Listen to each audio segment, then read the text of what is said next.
My name is Randy James. I'm the founder and director of the Institute of Science and Technology at North Central High School. Kids are far more capable than we ever give them credit. We have $1 million worth of equipment, and we let them use it. You give them a place to play and do science for real. Instead of having to outsource engineers and scientists and mathematicians, we have kids right here. It takes a whole community to raise children. It really does. STCU invests in the community, and they're a longtime supporter of education. Collectively, we can make a huge difference. I'm Randy James, and STCU is here for good.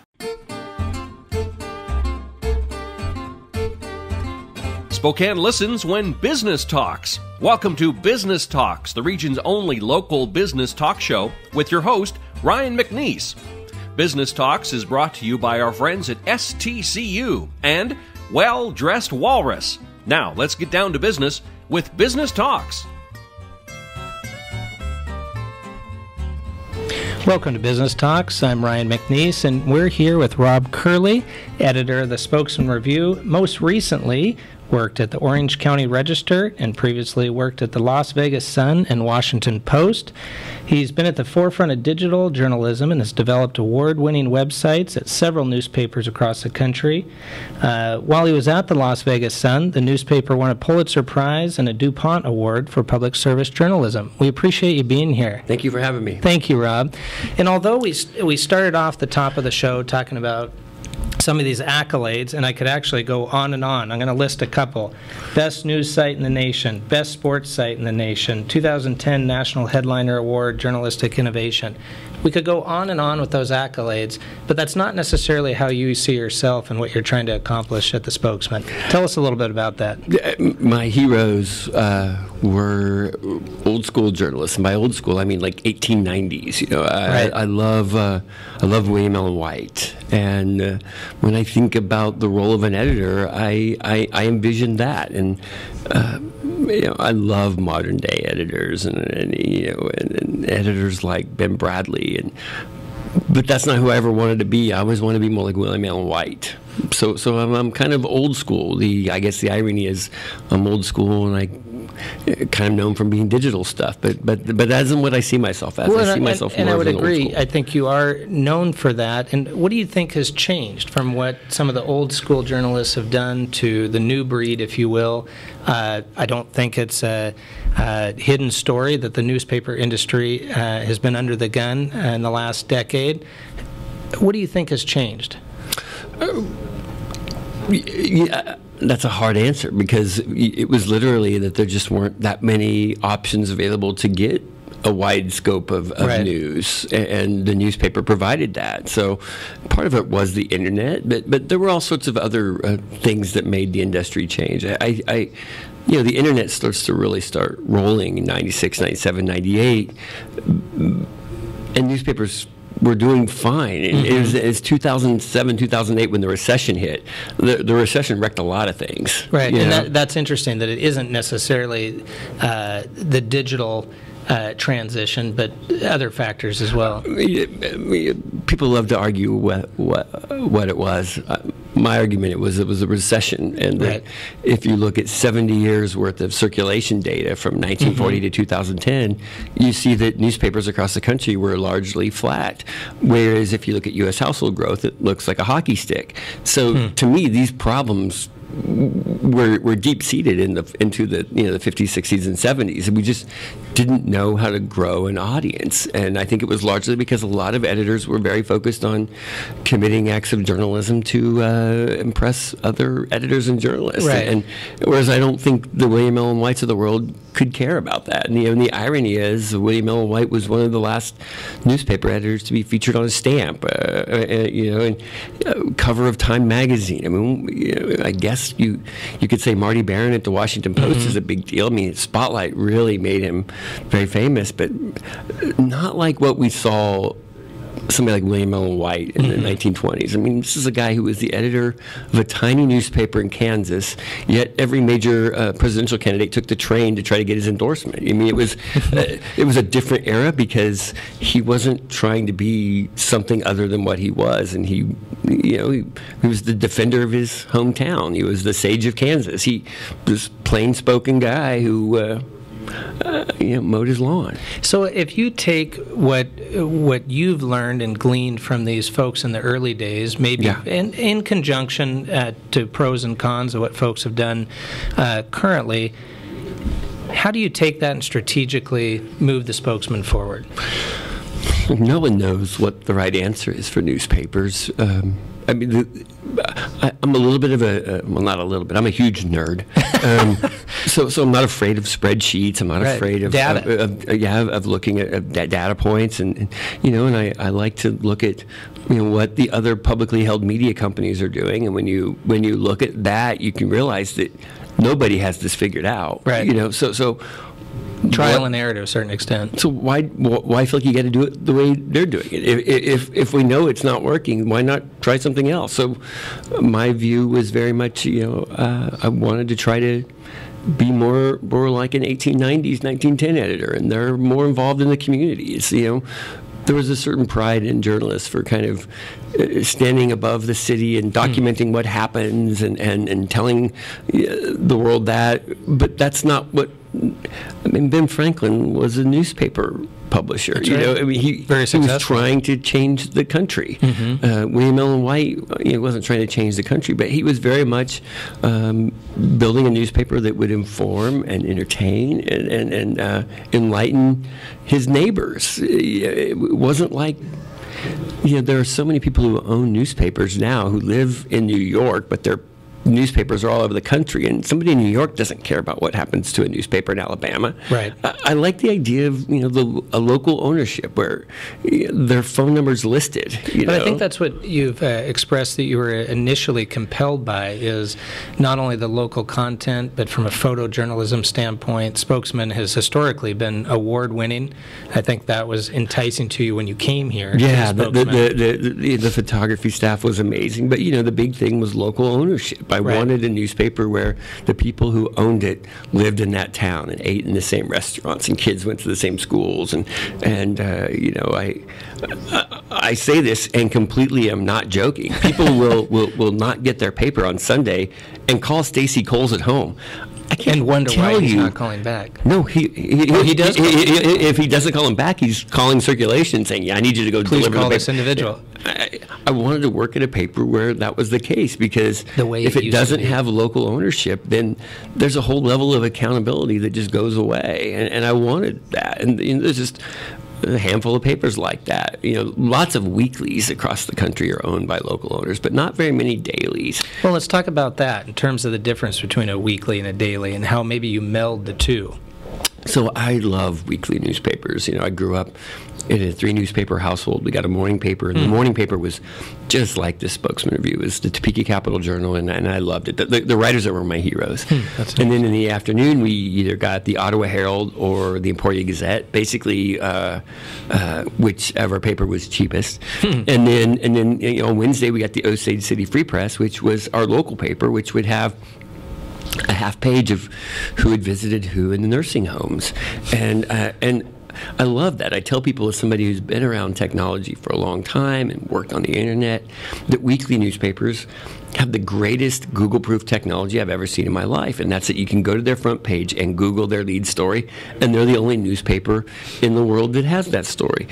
I tell people, if we do the Spokesman right, that's what it will be like. It'll be like a weekly newspaper that comes out every day, where you Google our lead story, and we're the only ones who had it, or we had it first. But I think that is a significant point, and we were chatting before the show that local versus national content, and you specifically have a lot of passion for that front page being local content. Talk about that a little bit. To me, that's the great differentiator in a world filled with commodity content that's on Facebook and CNN, and it can be pulled down from multiple sources. Why do that? I mean, why? So I felt like we needed to have really great national and international coverage, which is hard, by the way, because our country is so polarized right now. Right. That, and information is coming from such a plethora of sources anyway. But everybody's inclination at newspapers was to cut all of that, and I wanted to actually increase it. I just didn't want it on our front page.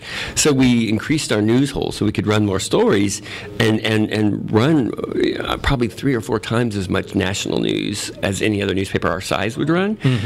but I don't like it on our front page. And sometimes I get really angry when a story of national significance gets big enough that it's going to bump our local stories off the front, because I don't feel like that's what makes us special. I think what makes us special is our local stories, and I love for the front page to be all local. I mean, when we do it right, to me, the front page is all local. It's why when things happen nationally, I do everything I can to get a hold of our delegation in Washington and try to localize it. So at least if I have to put it on the front page, you at least know what our people think about it. Clearly, Gonzaga gave us a bit to talk about. Oh, yeah. So to me, I use things called KPIs, key performance indicators, and a lot of people get freaked out about that because they think, oh, you're looking at web numbers. And yeah, I am, but I'm looking at research into what our print readers read too. And and as weird as this sounds, Spokane is a big town that's really a small town. Absolutely. I mean, absolutely, it's one of the 100 biggest cities in the United States, but it's a small town. So when people are angry, they call me, and I think nothing surprises them more than when I call them back. And the editor, the spokesman, is calling me back. And we don't talk for 2 or 3 minutes. It's not. I mean, I'll talk to them for 20 or 30 minutes, and then they'll tell me that I'm not like what they thought, and they are having casserole, and I ask what kind, and they say tuna, and I say, okay, I'll be over at 6. But that's something worth remarking, because that's not what people do now. Editors don't do that now across the country or across the world, but they did it in the time that you're talking about. They had that you to, because it was their neighbors. That's right. I better call my neighbor back. So to me, it was acting that way. It didn't. I don't know. I grew up in a small town. I mean, much smaller than Spokane.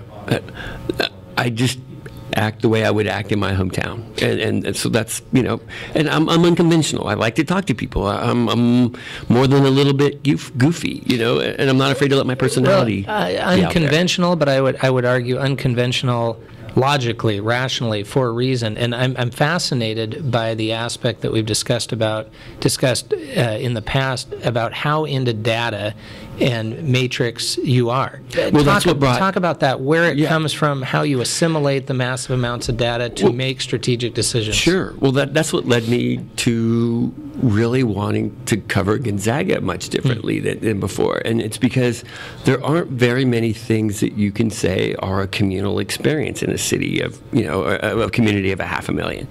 But you look at Gonzaga's basketball team, and when they're playing and when they're in season, they unite the community. I mean, even if you don't like basketball, you pay attention because your friends care. Absolutely. So it doesn't matter where you, if you live on the hill, or if you live in North Spokane, or if you live in the valley. I mean, you care. It doesn't matter what your skin color is. It doesn't matter where you are on the socioeconomic spectrum. It doesn't matter if you're Catholic, Protestant, or Wiccan. You can root for the Zags. You love the Zags. So to me, covering the Zags wasn't.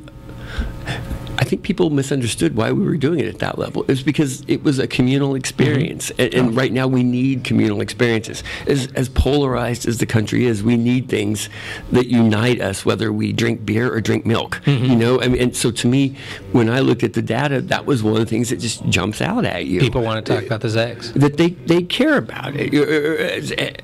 And I love that. So the data that I look at is all over the place. I look at online information, but when I look at online information, I'm not as consumed with page views as most people are. I'm more interested in how big is the local audience locally. I'm really interested in the time spent. See, that's interesting too, though, because you're digging below the surface. You're not necessarily saying that the likes or that is the end all, but rather, what does this mean? How long did they spend on this? The click-through rate, et cetera. And more importantly, was it a local audience? I'm not trying to build a website or a newspaper that makes people from New York happy. I mean, to me, if we build the Spokesman right, when your family comes in from Minnesota and they see the paper, they'll hate it because there's nothing about it they can relate to because it's so Spokane. Which means you were successful. Yes. Let's take a short little break and come right back with Rob Curley, editor of the Spokesman Review. Thank you very much.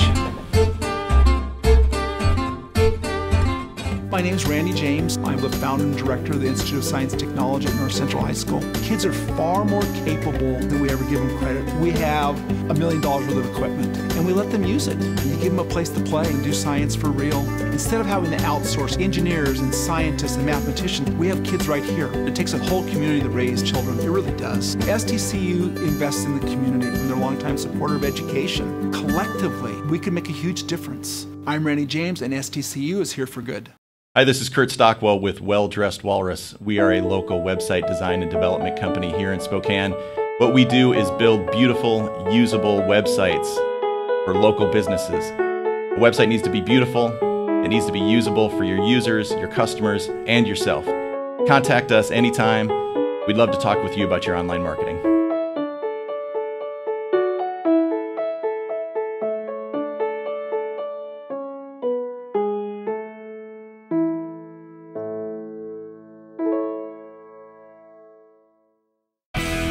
You're listening to SpokaneTalksOnline.com, Spokane and North Idaho's business and community talk station. Welcome back to Business Talks. We're here with Rob Curley, editor of the Spokesman Review. Right before we left for break, we were chatting about data and your fascination with data and how that data and what that data means to you to make strategic decisions for the paper. I know historically you've also had a lot of interaction, I think, with Mark Zuckerberg and Facebook. Tell us a little bit about that scenario and how maybe some of those experiences led to the statistical interest in what you're doing now. So, well, starting with Zuckerberg, it's not like or Zuck, I'm on his Christmas card list. But early on, the pool of people working on the internet was just small, so you ran into people. Right. I became friends. I became friends with a lot of people at Google because I would speak at Berkeley. They lived at Berkeley. They would come hear me speak, and then wow, we're doing the same stuff. But that actually goes to what you were saying earlier. Yeah. That you are getting back to making it local. Yeah. And even at the beginning of some of these internet sensations, they were keeping it local too. It just went global. Look, Facebook is so local. I tell people it's really an email replacement. I mean, if you get hundreds and hundreds of emails a day like I do, you go to Facebook because these are your friends from high school, the ones you went to college with, your neighbor or whatever. In this weird way, it's kind of your tribe of people. So you would never on your computer buy a car and take a picture of it and then hit send to all. I mean, everybody on your email list would be infuriated. But the second you do that on Facebook, everyone's like, I was looking at that car, but I was thinking, I love that idea. There's a tribe, if you will. Yeah, but that's also horrifying to me because it means that you're in this echo chamber now. So you only hear what your friends think. And I think now more than ever, we need to be listening to all sides. So I feel like some of our polarization, believe it or not, is because of Facebook. Right. It's ironic. You get you've pre-selected what voices you want to hear. So anyway, back to here. I mean, on a regular basis, coming through these news feeds. And the first time someone in your group posts something that the rest of the group doesn't like, they do everything they can to shame them and make them never do that again. Block them, etc. So. But I think that's a good analogy too to global or national, international news sources, because people do the same things. Right. Those news sources are coming through your feeds, and if it's not necessarily speaking to your flavor of politics, etc., people are blocking that news source and only letting in another. How do you combat that in terms of trying to feel like you get both sides of the story of the Spokesman? It's hard. I think it would be hard. When I got here, I kind of understood the community a little bit, not the way somebody who's lived here forever would, but the way somebody who looks at stats would. And I understood that to the vast majority of people here, religion still means something. So, on Christmas, we wrote about the birth of Christ. On Easter, our lead story was, a message from a pastor on the resurrection. Right. I mean, that's a different take of a newspaper just from there. Versus New York City. Yes. So I don't want to build a New York paper. I want to build a Spokane newspaper. But sometimes people will say, that's not how we feel here. And I do, because I look at numbers, I'm not very good at saying, no, 62% of you did feel that way. You may be trying to advocate for that position, but statistics are telling me otherwise. Right, and then not just statistics, like voter rolls. I mean, this issue passed by this amount of people. So I don't know how to deal with that sometimes, because sometimes people will be very angry with me. One of the things that we've done is the Coles family brought in a really amazing circulation director. Now that's like the least sexy position at a newspaper, right? But no one realized how important they are. And they brought in a great one. And once you start to have an editor who's kind of building something that's really marketable, interesting things happen. I mean, you go from the early summer to, right before Christmas, our Sunday numbers went from the high 60,000s to 82,000. Now, a lot of newspapers saw a big jump in the new year because they were marketing to people who were upset about what was happening in the White House. Well, we never did. We were just building a different sort of newspaper. Our circulation director was good at dealing with it, and our numbers went up dramatically. So, without pandering to the political fodder. It wasn't. I tell people all the time, I don't have an R behind my name. I don't have a D behind my name. I have an S behind my name. I'm Rob Curley of the Spokane tribe. Well, that's not really true. I'm not really with the Spokane tribe. Well, you get what I'm saying. But you're interested in what the Spokane tribe is interested in, to me, and is looking at statistically. I want to be. I want it to feel like it's us. Yeah, I think that's important. I mean, if someone thought you were so far right or so far left, that would be difficult from a perception standpoint, probably. I speak in the public a lot, and if I know I'm speaking to a crowd that can be fairly conservative, the front pages I show all the things that I just said, so I can say, look, I don't think we're what you think we are. Right. You're backing it up. Yeah. And so, but to be honest, I would just assume there not be any national news on our front page ever, because I want it to be local. Seth Godin, I think, made the comment at one time, own your own zip code. And that keeps running through my head as you speak to the local, that you said, I don't need to sell papers in New York. Right. Interestingly, marketers oftentimes, even in smaller regions or a little big city like Spokane, they still feel it necessary to try to sell in the big city. But those folks aren't buying the newspapers. So I find that interesting. But, own your own zip code. And that's what we want to be, And the thing is, look, we're human. We make mistakes all the time. I mean, I make more mistakes before noon than most people make all week. Fess up to it, you know. And I like it when we make a mistake and we run an error on page 2. Now, let me rephrase it. I don't like it. It shows people that we fess up to our mistakes. But laws of probability, obviously, we all are going to make mistakes.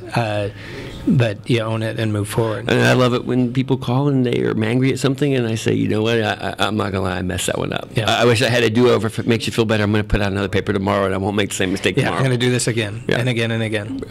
So, and make improvements. But when people call and upset about some things and say, well, my neighbors aren't reading anymore and I've quit, well, it's just mathematically not true.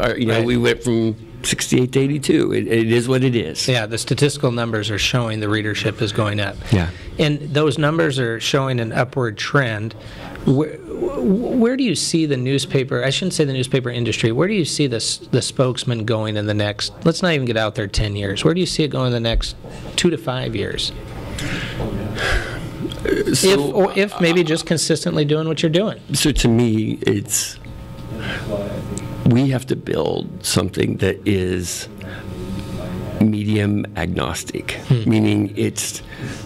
Look, here's what's fascinating. When I first get in, phrase. When I first got into the internet at a high level, when I was at the Washington Post, I remember having an argument with another editor who said, "This story needs to be told this way in mobile, and it needs to be told this way online, and it needs to be told this way in print." And same story. And I couldn't understand what he was saying, because great content, great stories work on all platforms. I mean, if your favorite song is Stone in Love by Journey, right, it sounds just as great on your phone as it does in your car, as it does in your right. stereo. If your favorite movie is Field of Dreams, you have a 72-inch TV in your living room, but you're watching it on Netflix in your bedroom, right. you know? The content either is or isn't. It's either good or it's not good. It has nothing to do with the platform. So for me, it's like, we got to get the content right, and then we'll make it work anywhere. I mean, if you want it in paper, I'll deliver it to you. If you want it on your phone, it'll be there. If you want make it accessible, wherever you need us to serve you,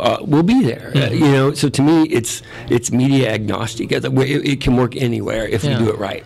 No, I like that phrasing, and that phrasing makes a lot of psychological sense. Because, I mean, again, this would be in the statistic field, but what are the percentages on a pie chart, or how many folks are looking for this content in print, online, on television, et cetera? How does that break down? And trying to figure out how to deliver that content to them. That sounds like that's the goal. That is. So to me, it's just building content that will work any way people want it, and then in the next 5-10 years, newspapers are not trying to fix that problem. They're trying to fix how do we deliver, and they should be fixing, no, what are you delivering? Because there should always be content. There's always going to be news. There's always going to be a story that should be told. But figuring out how to tell it right, tell it local, and get it in the channel for people, and how they want to take that information in. What's a day in the life look like for Rob Curley as editor of the Spokesman Review? So, unlike most editors, I'm much more of a night person. So most editors kind of come in the morning and leave at 5, 6, 7. I'm much more likely to come in at noon and leave at 8, 9, 10, 11. It makes some sense. Quiet. I'm a night owl. So and to me, newsrooms are cool, but we should be honest. Presses are way cool. And it's way cooler to see this thing that you've built come off the presses and hold it and touch it. And I'm not the oldest guy on the planet, but I've been in this industry since the mid-'90s, and nothing gets me more excited than that. I mean, I love that, and literally having it come off the press. Yeah, so people always think, well, you're this tech guy. Well, I might be, but let's go look at the presses. Yeah. Have you seen how big they are? Have you seen how loud they are? Yeah, which Ben Franklin would have potentially said that too. I love that. You know, I mean, look. And there's something magical about the print edition, and I'm not going to talk about touching it or holding it or anything like that. What's magical to me about the print edition is on this or on this, I have an infinite amount of space. I can run as many stories as I would like. Here, we had to say, these are the ones we're going with. Well, it's really editorial by nature. You had to edit it down to a content you thought made sense. I've always thought it's more interesting what you decide to leave out than what you decided to run, because here you have to make those.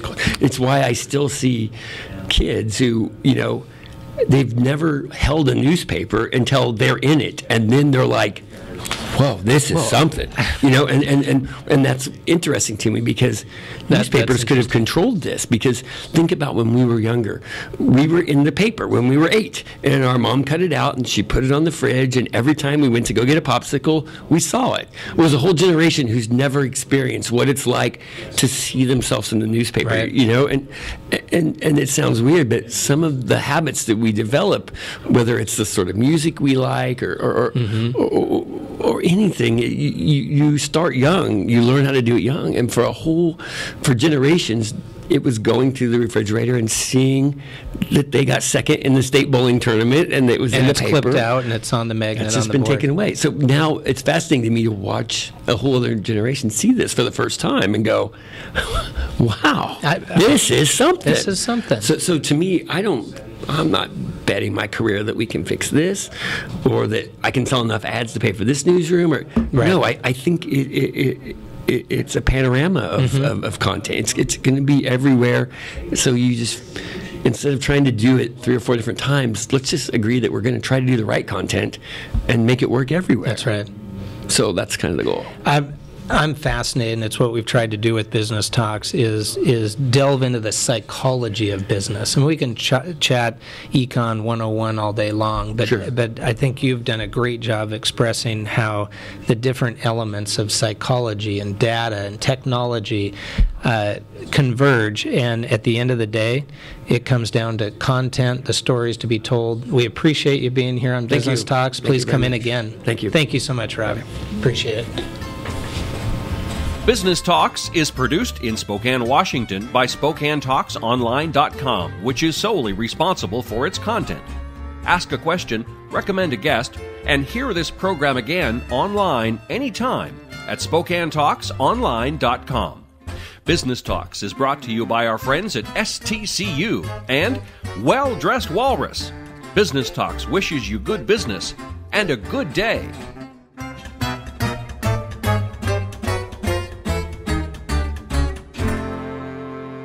Hi, this is Kurt Stockwell with Well Dressed Walrus. We are a local website design and development company here in Spokane. What we do is build beautiful, usable websites for local businesses. A website needs to be beautiful, it needs to be usable for your users, your customers, and yourself. Contact us anytime. We'd love to talk with you about your online marketing.